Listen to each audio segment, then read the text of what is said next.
Good morning, folks. Meteorologist Jim Howard here with you here at 9 a.m.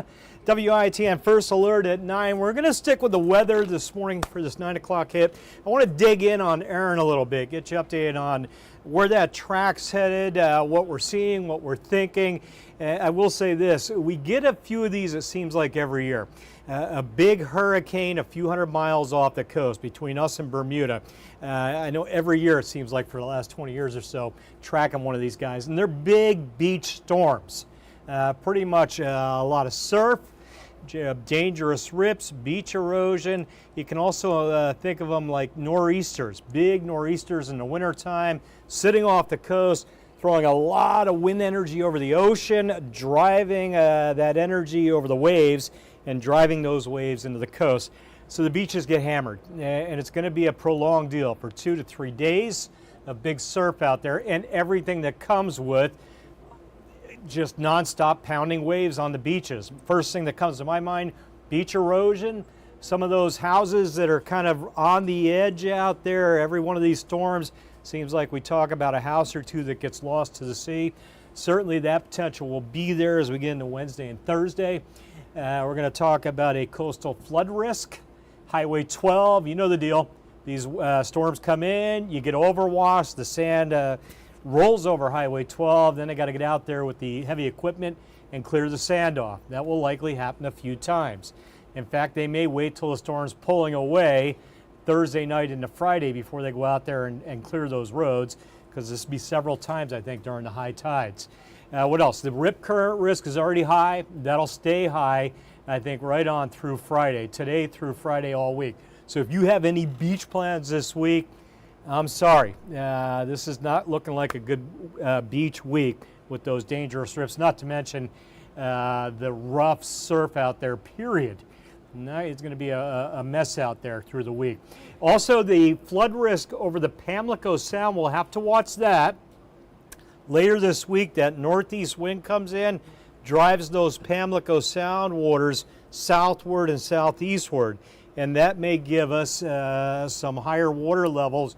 Ocracoke, Soundside potential flood risk, maybe late Wednesday into Thursday, and then up the Neuse River Basin as those winds turn and they start kind of driving up later this week, you may see water level rises 2 to 3 feet potentially as well. It's not that the winds are going to be that strong, it's just that they're going to blow for a while.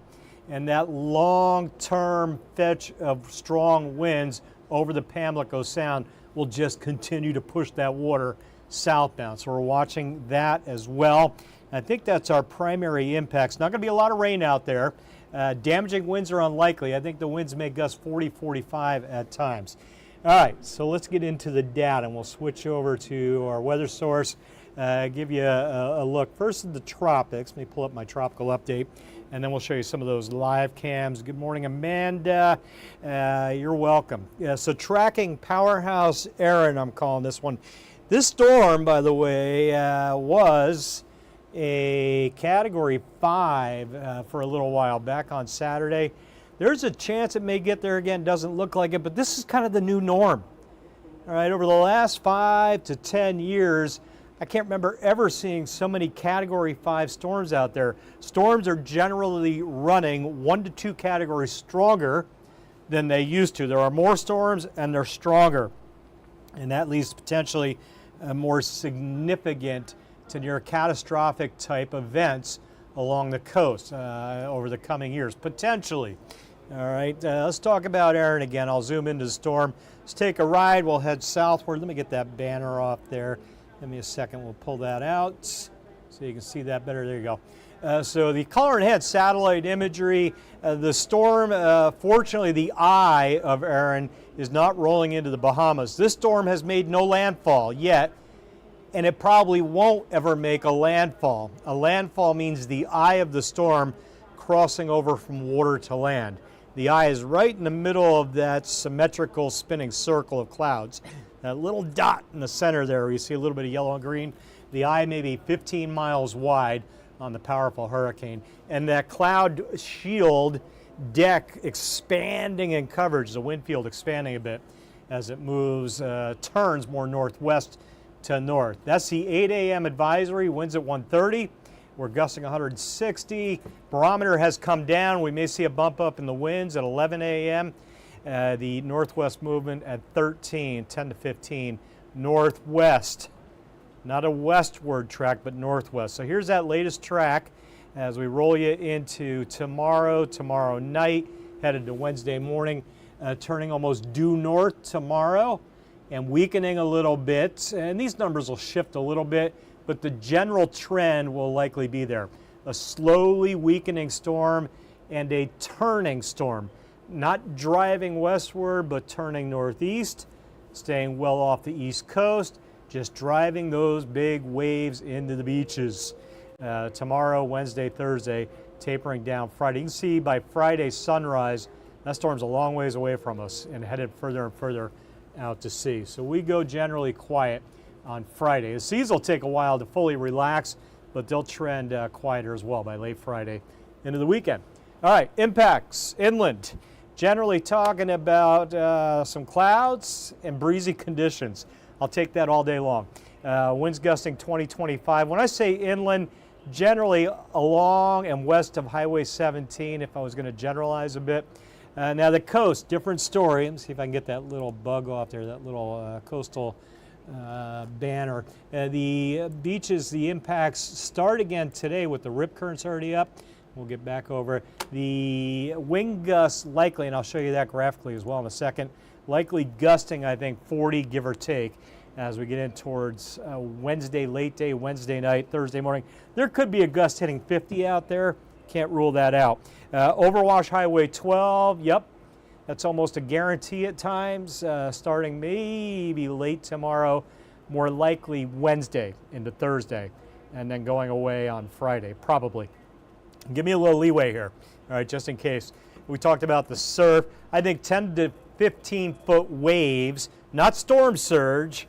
When the eye of the storm moves over the coast, that's when you get a storm surge, that wall of water. These are waves coming in, 10 to 15-foot waves. They won't be as high as a storm surge would be. Beach erosion, yep, plenty of it. Mentioned that possibility of losing a structure or two along the coast as we get to midweek. Anything that's susceptible during high tide, this kind of event will really test whether they can stay standing. Let's watch the winds. This is tomorrow evening. See that timestamp? I've jumped ahead in time to tomorrow late day. Generally 10 to 15 tomorrow. Today under 10. Wednesday, here comes the breeze picking up. We get to noon Wednesday. These are maximum wind gusts, not sustained winds. The stronger gusts. Here's where they are lunchtime Wednesday, 25-ish inland, 30 on the coast. Head into Wednesday evening. We're getting out of work.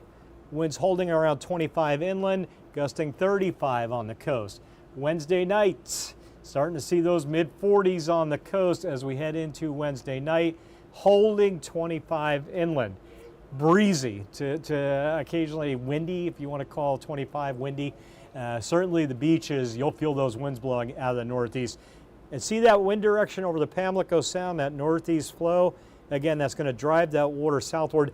I would say the Alligator River as well, coastal Terrell County, maybe back into coastal Washington County. You may see 1 to 2 foot water level rises as well, given the duration of the winds. Into Thursday, Wednesday night, Thursday, maybe a 50-mile-an-hour gust late Wednesday night into Thursday morning out on the Outer Banks.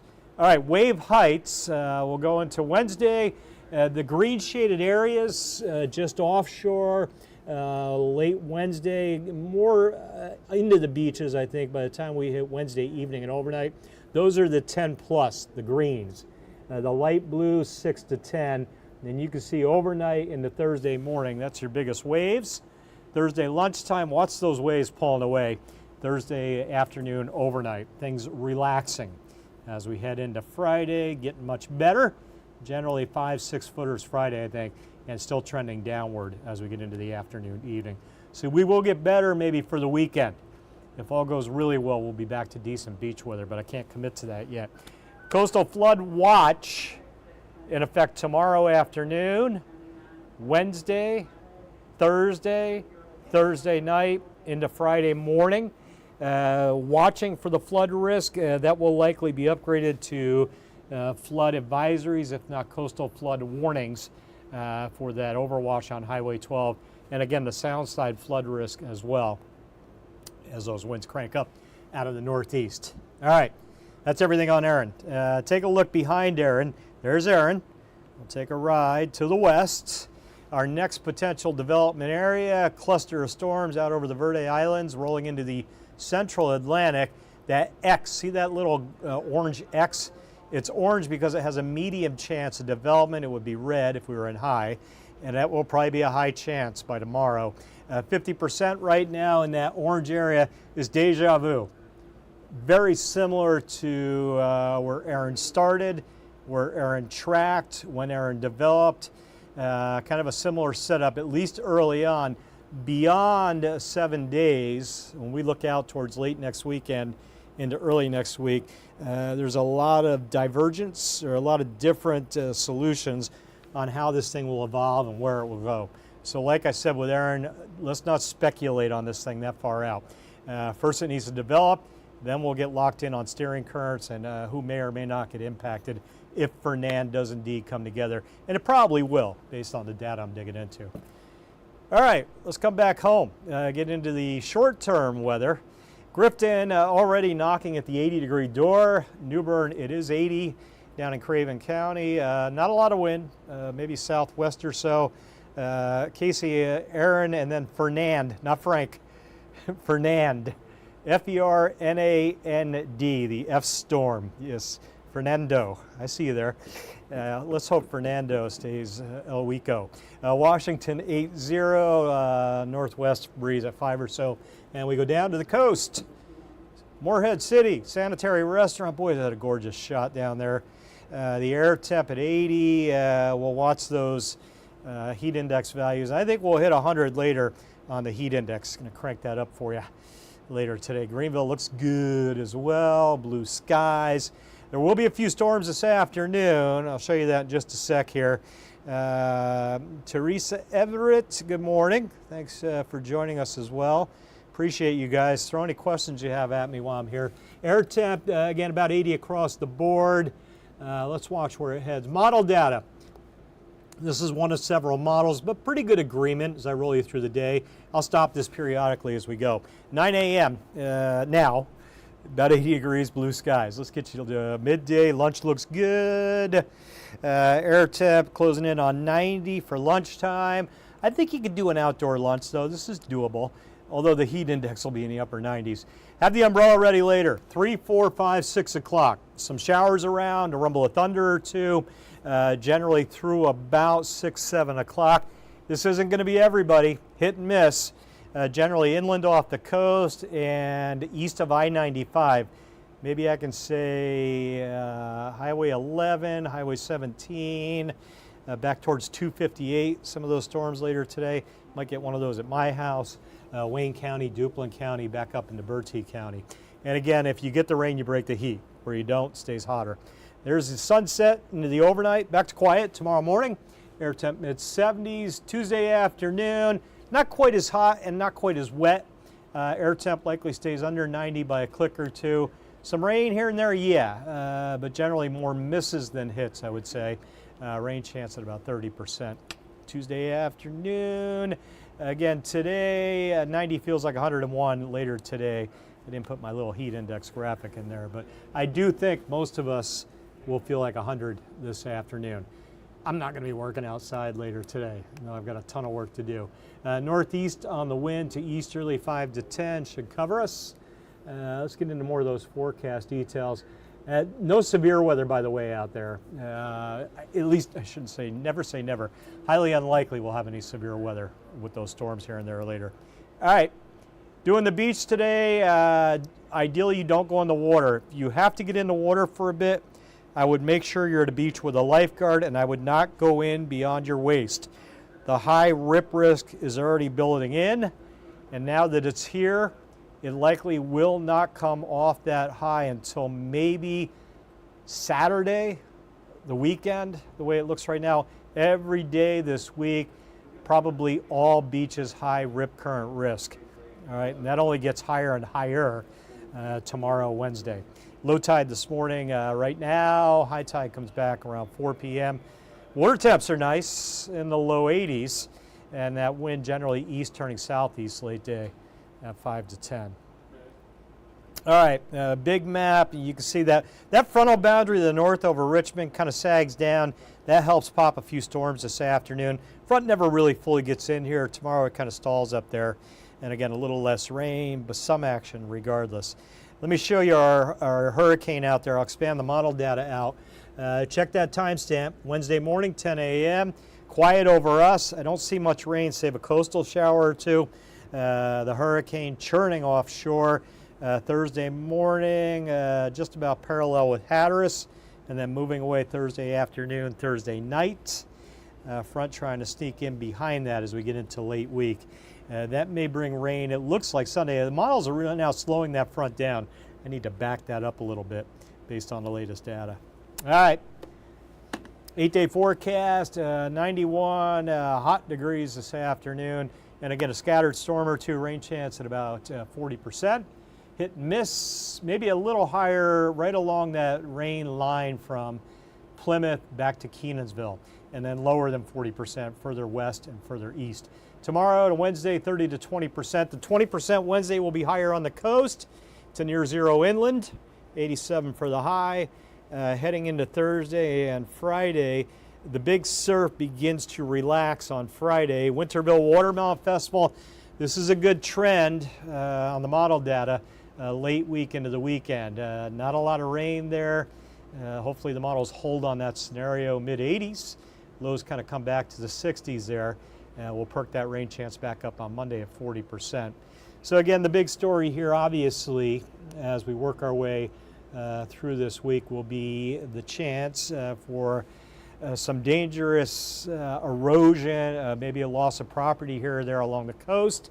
And that coastal flood watch will likely become a warning at times into the weekend. So you guys on the Outer Banks, this is more your storm than anybody else's, with overwash kind of isolating you at times out there.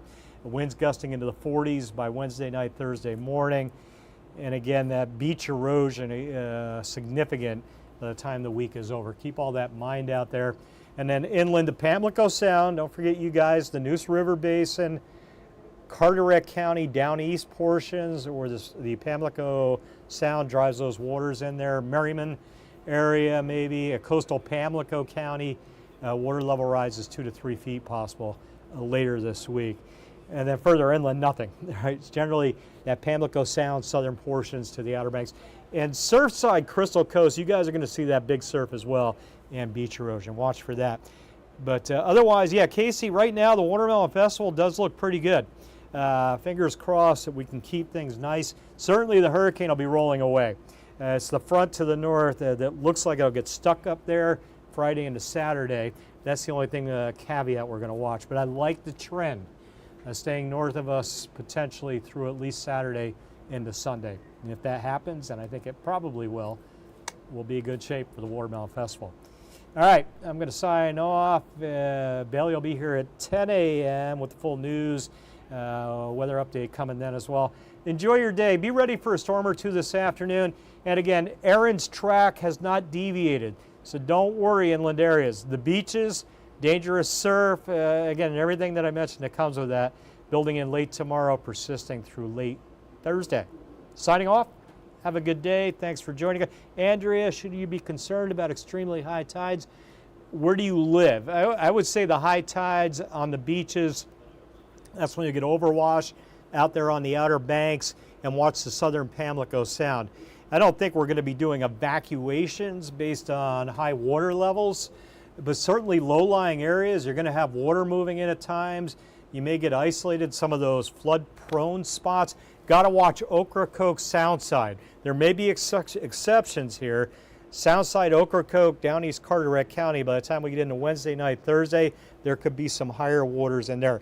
Downtown Morehead City should be fine. Thank you for sharing that. Big surf out on the beaches. Morehead City, I would not expect water to come rushing in over downtown Morehead City, not from this type of storm. Just dangerous surf up and down the Crystal Coast. All right, be back tomorrow morning. We'll rehash everything again, let you know how it's all shaken out. Enjoy your Monday. I wish you a low stress day today. We'll talk to you later, guys. Thanks for joining us.